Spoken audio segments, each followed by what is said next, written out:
Hi there, smart traders. I'm Francois du Plessis, Senior Analyst and FSCA Regulated Trader here at Smart Online Trader. The first week of 2023 has come and gone. So without further ado, let's have a look at what happened during this week, as well as what we could potentially expect next week. We had a relatively short trading week, with Monday being a public holiday due to New Year's. Markets had a relatively poor start to this week, but a rally on Friday helped 2023 to begin on a positive note.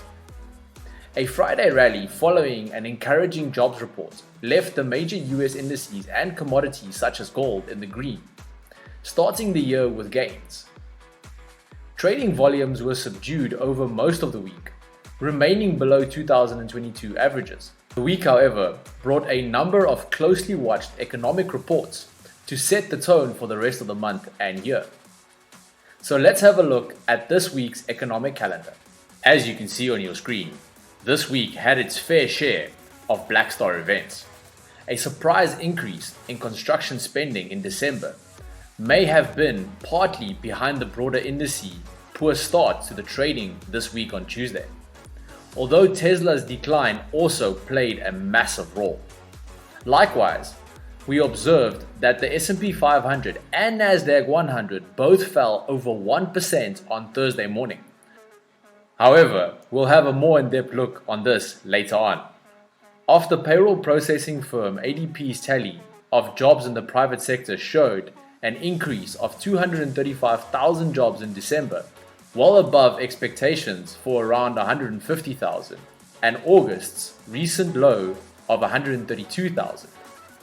Weekly initial job claims also fell unexpectedly to 204,000, their lowest since September last year.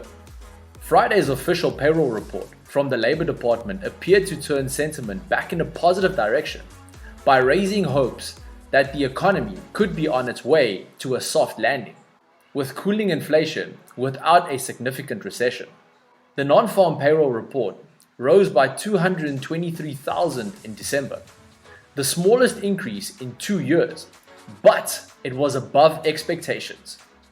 Unemployment fell down to its post-pandemic low of 3.5%. Now let's move over and have a look at how this all affected the markets and what we could possibly expect from next week. Before we do this, if you have enjoyed the content up until this point, kindly remember to like and subscribe to our channel for more content just like this.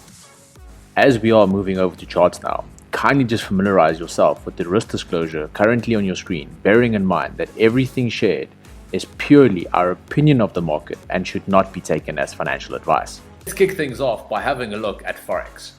Euro USD started the week on the back foot, falling nearly 2%. It then peaked at 1.0648, more than 150 pips above the 1-month low that it hit earlier of 1.0483.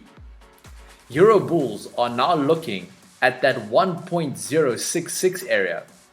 That is the next resistance. And then after that, we could potentially aim for that 1.07 level. The bias on this specific pair will remain bullish as long as we remain above that 1.062 level. Moving over to indices. NFP gave the market the number they wanted. And this time we again have the Fed pivot theory being cited. At some point, this will prove accurate, just as a broken clock tells the correct time eventually. Nasdaq 100 fell 2.7%, but found support at that 10,800 level. It then rallied 3.5% and closed the week at that 11,104 level. We are now looking for a break of that 11,150 level, after which we can aim for that next resistance around that 11,300 level. Finally, let's have a look at commodities. Gold started the week off on a high note. Trading was very volatile though throughout the week. Gold, however, posted gains of 2.3%, closing off the week at $1,866 an ounce.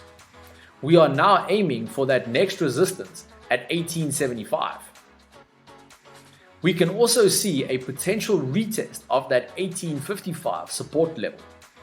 Crude oil had a terrible week, falling more than 8.5%, closing the week off at $73.64 a barrel.